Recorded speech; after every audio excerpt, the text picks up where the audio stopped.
Hi friends, welcome to my channel. ಇವಾಗ ನಾನು ಮಾಡ್ತಿರೋ ರೆಸಿಪಿ ಏನು ಅಂತಂದರೆ ಮಾವಿನಕಾಯಿ ತೊಕ್ಕು. ಇವಾಗ ನೋಡಿ ನಾನು ಮಾಡಿ ಇಟ್ಕೊಂಡಿರೋದು ರೆಡಿಯಾಗಿರೋ ಮಾವಿನಕಾಯಿ ತೊಕ್ಕು ತೋರಿಸ್ತಾ ಇದ್ದೀನಿ. ನೋಡಿ, ಇದು ಮಾವಿನಕಾಯಿ ತೊಕ್ಕು ಸೀಸನ್ಗೆ ತಕ್ಕ ರೆಸಿಪಿ ಇದು. ಇವಾಗ ಸೀಸನ್ ಅಲ್ವಾ, ಅದಕ್ಕೆ ಮಾಡ್ಕೊಂಡು ಎಲ್ಲರೂ ನೋಡಲೇಬೇಕು ರುಚಿ. ಈ ಮಾವಿನಕಾಯಿ ತೊಕ್ಕು ಅನ್ನಕ್ಕೆ ತುಂಬ ಚೆನ್ನಾಗಿರುತ್ತೆ. ಅನ್ನಕ್ಕೆ, ಚಪಾತಿಗೆ, ದೋಸೆಗೆ, ರೊಟ್ಟಿಗೆ ಎಲ್ಲ ತುಂಬ ಚೆನ್ನಾಗಿರುತ್ತೆ. ಇವಾಗ ಮಾಡೋ ರೀತಿ ಹೇಗೆ ಅಂತ ತೋರಿಸ್ತೀನಿ ನೋಡಿ. ಇವಾಗ ಮಾವಿನಕಾಯಿ ಹೆಚ್ಚಿಟ್ಕೊಂಡಿದ್ದೀನಿ. ಇದು ಒಂದು 2 ಮಾವಿನಕಾಯಿ, ಇದು 4 ಮೆಣಸಿನ್ಕಾಯಿ ಇಟ್ಕೊಂಡಿದ್ದೀನಿ, ಹಸಿಮೆಣ್ಸಿನ್ಕಾಯಿ, ರುಚಿಗೆ ತಕ್ಕಷ್ಟು ಉಪ್ಪು. ಇದಾದಮೇಲೆ ಇದು ನೋಡಿ ಮೆಂತ್ಯ ಹುರ್ಕೊಂಡು ಇಟ್ಕೊಂಡಿದ್ದೀನಿ. 2 ಟೇಬಲ್ ಸ್ಪೂನ್ ಮೆಂತ್ಯ ಹುರಿದು ಇಟ್ಕೊಂಡಿದ್ದೀನಿ. ಇದಕ್ಕೆ ಇಂಗು ಹಾಕಿದ್ರೆ ತುಂಬ ಚೆನ್ನಾಗಿರುತ್ತೆ ಫ್ರೆಂಡ್ಸ್, ಇಂಗು ಸೇರಿಸಲೇಬೇಕು. ಇವಾಗ ಎಣ್ಣೆ 2 ಟೇಬಲ್ ಸ್ಪೂನ್ ಇಟ್ಕೊಂಡಿದ್ದೀನಿ. ಅದೇ ಸಾಸಿವೆ 1 ಟೇಬಲ್ ಸ್ಪೂನ್, ಇವಾಗ ಸ್ವಲ್ಪ ಒಂದು ಅರ್ಧ ಟೇಬಲ್ ಸ್ಪೂನ್ ಅರಿಶಿನ ಪುಡಿ ಇಟ್ಕೊಂಡಿದ್ದೀನಿ. ಒಗ್ಗರಣೆ ನೋಡಿ, ಒಗ್ಗರಣೆ ರೆಡಿ ಆಯ್ತು. ಇವಾಗ ನೋಡಿ ಮಾವಿನಕಾಯಿ ತೊಕ್ಕಿಗೆ ಬೇಕಾಗಿರೋ ಪದಾರ್ಥಗಳೆಲ್ಲ ಇಲ್ಲಿ ತೋರಿಸ್ತಾ ಇದ್ದೀನಿ ನೋಡಿ.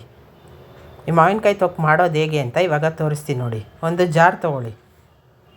ಜಾರ್ ತೊಗೊಂಡು ಅದಕ್ಕೆ ನಾವು ಇವಾಗ ಹೆಚ್ಚಿಟ್ಕೊಂಡಿದ್ದೀನಿ ಮಾವಿನಕಾಯಿ ಎಲ್ಲ ಸೇರಿಸ್ಕೊಳ್ಳಿ. ಜಾರ್ಗೆ ಎಲ್ಲ ಸೇರಿಸ್ಕೊಂಡು ಒಂದು 2 ಮಾವಿನಕಾಯಿ, 200 - 400 ಗ್ರಾಮ್ ಇರ್ಬೋದು ಈ ಮಾವಿನಕಾಯಿ.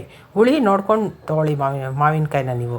ಇವಾಗ 2 ಟೇಬಲ್ ಸ್ಪೂನು ಮೆಂತ್ಯ ಹಾಕ್ಕೊತಾ ಇದ್ದೀನಿ. 2 ಟೇಬಲ್ ಸ್ಪೂನ್ ಮೆಂತ್ಯ ಆದಮೇಲೆ ಇವಾಗ ನೋಡಿ, ಮೆಂತ್ಯ ಆದಮೇಲೆ ಒಂದು 4 ಹಸಿಮೆಣ್ಸಿನ್ಕಾಯಿ ಹಾಕ್ಕೊತಾ ಇದ್ದೀನಿ.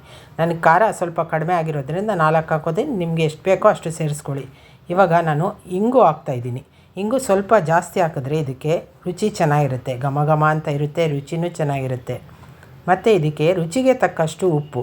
ನಾನು ಕಲ್ಲುಪ್ಪು ಹಾಕ್ತಾಯಿದ್ದೀನಿ ಫ್ರೆಂಡ್ಸ್. ಇದು ಕಲ್ಲುಪ್ಪು ಹಾಕಿದ್ರೆ ಮಾವಿನಕಾಯಿಗೆ ತುಂಬ ರುಚಿಯಾಗಿರುತ್ತೆ. ಮತ್ತು ಎಷ್ಟು ಮೆಜರ್ಮೆಂಟು ನಮ್ಗೆ ಕರೆಕ್ಟಾಗಿ ಗೊತ್ತಾಗುತ್ತೆ.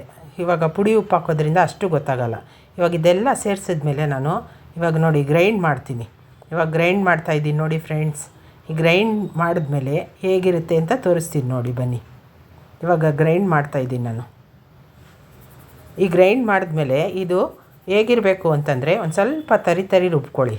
ತುಂಬ ನುಣ್ಣಗೂ ಬೇಡ, ತುಂಬ ತರಿನೂ ಬೇಡ, ಆ ಥರ. ಇವಾಗ ನೋಡಿ ನಾನು ಗ್ರೈಂಡ್ ಮಾಡ್ಕೊಂಡಿದ್ದಾಯಿತು. ಇವಾಗ ಗ್ರೈಂಡ್ ಆದಮೇಲೆ ಹೇಗಿದೆ ಅಂತ ತೋರಿಸ್ತೀನಿ ನೋಡಿ. ಎಷ್ಟು ಚೆನ್ನಾಗಿದೆ ನೋಡೋಕ್ಕೆ. ಉಪ್ಪು, ಹುಳಿ, ಖಾರ ಎಲ್ಲ ಚೆನ್ನಾಗಿ ಮಿಕ್ಸ್ ಆಗಿರುತ್ತೆ. ಇವಾಗ ನೋಡಿ ರೆಡಿಯಾಗಿದೆ. ಇದು ರೆಡಿ ಆದಮೇಲೆ ಒಂದು ಬಟ್ಲಿಗೆ ತೊಗೊತಾ ಇದ್ದೀನಿ ನಾನು. ಒಂದು ಬೌಲಿಗೆ ತೊಗೊಂಡ್ಮೇಲೆ ಇದು ನೋಡಿ ಎಷ್ಟು ಚೆನ್ನಾಗಿ ಕಾಣಿಸ್ತಾ ಇದೆ. ಇದು ರೆಡಿ ಆಯ್ತು. ಇವಾಗ ಅಷ್ಟೇ ರುಚಿಯಾಗಿರುತ್ತೆ. ಇದು ನೋಡಿ ಇವಾಗ ಎಷ್ಟು ಚೆನ್ನಾಗಿದೆ. ಇದು ನೋಡಿದ್ಮೇಲೆ ಮಾಡಿ ನನಗೆ ಕಮೆಂಟಲ್ಲಿ ಹಾಕೋದು ಮರಿಬೇಡಿ. ಇದೆಷ್ಟು ರುಚಿಯಾಗಿರುತ್ತೆ ಗೊತ್ತಾ. ನೋಡಿ, ಮಾವಿನಕಾಯಿ ಸೀಸನಲ್ಲಿ ಮಾಡಲೇಬೇಕಾಗಿರೋಂಥ ರೆಸಿಪಿ ಇದು. ಟ್ರೈ ಆದಮೇಲೆ ನೋಡಿ, ಇವಾಗ ಇದೆಲ್ಲ ರೆಡಿ ಆದಮೇಲೆ ಒಗ್ಗರಣೆ ಸೇರಿಸ್ತಾ ಇದ್ದೀನಿ. 1 ಟೇಬಲ್ ಸ್ಪೂನ್ ಎಣ್ಣೆ ಮತ್ತು ಸಾಸಿವೆ, ಅರಿಶಿನ ಒಂದು ಅರ್ಧ ಟೇಬಲ್ ಸ್ಪೂನ್. ಇದೆಲ್ಲ ಮಿಕ್ಸ್ ಮಾಡ್ಕೊಳ್ಳಿ ಚೆನ್ನಾಗಿ.